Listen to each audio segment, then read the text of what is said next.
Hello, magandang hapon, magandang tanghali, magandang umaga and gabi, saan man sulok tayo ng daigdig.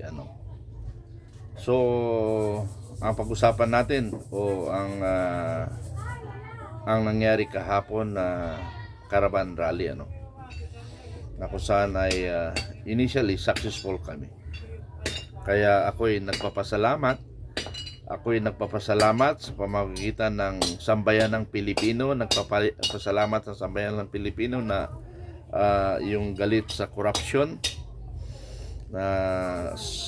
Pasalamat ako sa lahat ng sumali sa Caravan, sa PANAC, UPI, ICARE, UCARE, Save the Philippines. May mga grupo pa na hindi ko mapangalanan. Basta sa lahat, salamat sa inyong lahat, lalo na yung mga riders, salamat sa lahat. Ako ay nagpapasalamat sa pamamagitan ng taong bayan, dahil isa lang akong naatasan na mag-lead vehicle, at maging ground commander sa group 1 na naka-assign sa White Plains. Sa kabila naman sa MOA ay si Colonel Galang ang in charge doon sa ground commander. Isa lang kaming naatasan na magpatupad sa mga plano. So kung anong problema doon, pinatupad lang namin. Now, mayroon kasi sa akin na tumawag na may sinabi rin may pera. Kumbaga, pag tinignan ko sarili ko sa kanya, mas nakakaangat sa akin. Lalong-lalo na makita ko sa kanya maganda, pero humingi ng pandiesel sa mga tao niya. So, para sa lahat, yung kahapon nangyari ay volunteerism yon. Walang budget. Before the activity, nag-request ako kahit man lang tubig man lang maibigay sa mga sumali. So talagang walang budget. Kinaklaro ko lang kasi maraming beses na ako na-issue patungkol sa pera.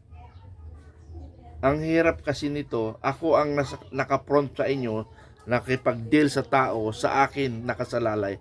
Ako ay nagpatupad lang, magmula sa FGF, magmula sa Filipino Guerrilla Forces. Ako ay nagpapatupad dahil hindi ako ang namuno, hindi ako ang planner. So, sumusunod lang ako sa utos ng nakakataas sa akin. Hindi pa ako naging pinuno na ako mismo ang pinuno. Kaya humihiling ako sa mga kababayan natin na ang lahat ng yan ay hindi nyo dapat isisi sa akin. Na kung bakit ako stricto, dahil ayaw kong mapahiya yung nag-utos sa akin. Dahil after that, nang magkaroon ng kapalpakan sa akin, isisisi. Kaya nire-relay ko lang sa inyo. Now, kung sinasabi nilang mahigpit ako, hindi ako mahigpit kasi sinusunod ko lang yun. Ayaw ko lang kasi mag-failure yung nag-utos sa akin. May mga pinuno rin kasi tumatalikod sa responsibility na dapat siya yung magdedepensa sa akin kasi siya ang nag-utos sa akin. May mga taong ganoon na tumatakas sa responsibility. Tumatakas sa responsibility. Hindi sa akin yan. Ako ay nagpapatupad lamang na I want the implementation will be done smoothly. So, iniisip nyo lagi ako ang may kasalanan. Hindi. Kung ako ang nagplano, doon nyo ibubuhos sa akin. Tagapasunod lang ako, mga kaibigan.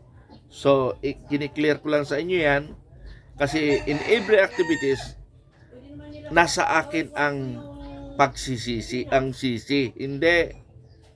Nagpapatupad lang ako. Now, kung mayroon kayo nakita, pwede nyo ako i-direct. Kasi baka ngayong mga sentimento nyo, hindi para sa akin. So, ganun lang mga kaibigan, So, ako ay nagpapasalamat na very successful ang ginawa natin kahapon na Caravan. na pinaramdam natin ng anomalya ng ating gobyerno, kagagawa ng problema. So yun lang mga kaibigan. So nanawagan ako sa lahat ng mga kababayan natin.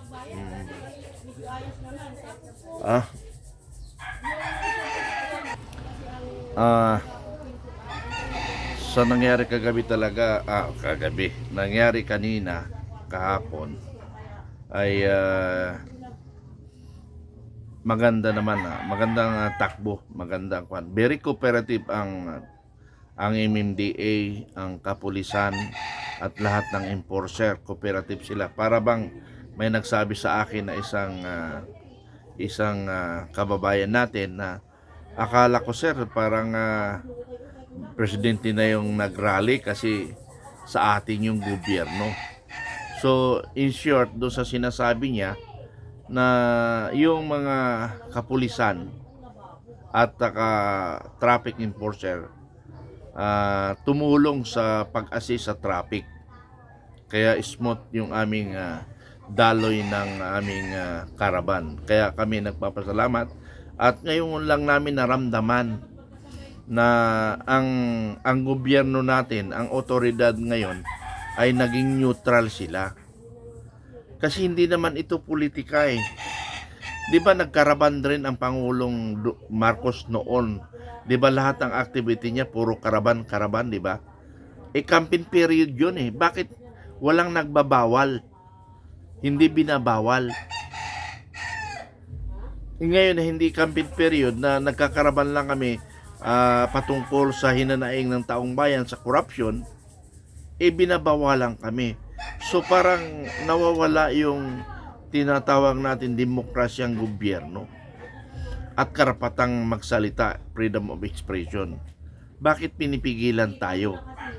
So mga kababayan, kahapon naramdaman namin na pasimula na ito na magiging neutral na ang otoridad dahil palapit ng eleksyon, magiging neutral na sila. Sana naman hindi kayo magpagamit sana hindi kayo magpagamit sa administrasyon na ito, na ang amin lang ay obligasyon rin namin bilang isang Pilipino, obligasyon namin na ipadama sa taong bayan at sa ating gobyerno na may nangyaring nakawan sa ating gobyerno. Ayaw namin na ang ating mga kaapu-apuhan ay magsakripisyo, magkakaproblema in the future. Sabi nga ni Malutikia, 68 years bago tayo makapantay sa Singapore. Biruin mo, ang layo, di ba? Ang layo natin. Nung una, tayo nangunguna, pero ngayon, naiiwan tayo. It because of the system, it because of the character of the Filipino na magnanakaw talaga. Pero sabi ko nga, walang politician sa bansang Pilipinas ay hindi magnanakaw. Lahat sila magnanakaw. Depende na lang sa level of ninanakaw nila. Pero lahat yan, walang exempted. Now, kung mayroong hindi magnanakaw, name names. At debatihin ko siya kung wala talaga siyang ninakaw. Didebatihin ko siya kung wala siyang ninakaw. Imposible kasi na wala ka. Imposible ang politician ni magnanakaw. Mare, siguro ang mga sanggunian ay wala ganong mananakaw yan kasi wala naman silang kapangyarihan na hinahawakan. Unless yung mga nagpapakonek sa kanya na tinutulungan niya, may inaabot sa kanya, yun. Pero hindi ganong kalaki ang mananakaw. Yung mga pinuno o yung mga halbo, congressman, senador. Yung senador, board member, maliliit lang yan. Dahil doon sa mga nagpapatulong lang tapos inaabutan. So, ganun lang sana mga kaibigan. Ulitin ko po, lahat ng sumali sa karaban kahapon, maraming salamat. At sana wag nyo laging isipin kung may budget o wala. Kung mayroon kayong kakayahan, sumali kayo kasi wag kayo laging umaasa sa budget. Kasi lahat tayo umaasa sa budget, sa totoo lang. Lahat tayo umaasa sa budget. Na kung ganun lahat ang utak natin umaasa sa budget, hindi tayo magtatagumpay. Hindi tayo magtatagumpay kasi wala nga tayong pera. Walang pwedeng magpunto sa atin kasi hindi tayo gobyerno. Hindi katulad ng gobyerno na inubos nilang kaban ng bayan para may pambayad sa atin.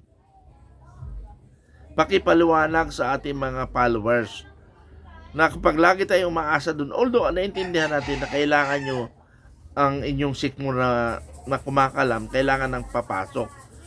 Maraming ang tambay. Tambay mga isang linggo, isang buwan. Nakakayanan nila. Ito, isang araw, 2 araw ibibigay natin na magsasakripisyo. Bakit hindi natin magawa? Ha? Bakit hindi natin magawa? Alam mo yung ginagawa natin, yung lagi tayong umaasa sa gobyerno?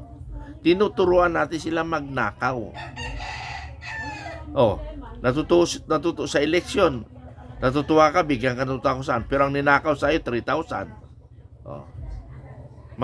Mahirap yun. Kaya lagi tayo sana, isipin natin kung ano ang maitulong natin sa gobyerno. Huwag natin isipin ano ang maitulong ng gobyerno na. Ano ang maitulong natin sa gobyerno? Wala. Hindi pera kailangan. Physical. Yung appearance mo lang ang kailangan natin para mabago natin ang sistema. Uli, maraming salamat sa lahat ng umaattend ng Karaban. Mayroon pa tayo susunod na gagawin. Sana mas matindi na yun kasi final na Karaban yun. Kung ano man yun, saka na lang natin malaman sa dating na para. Maraming salamat.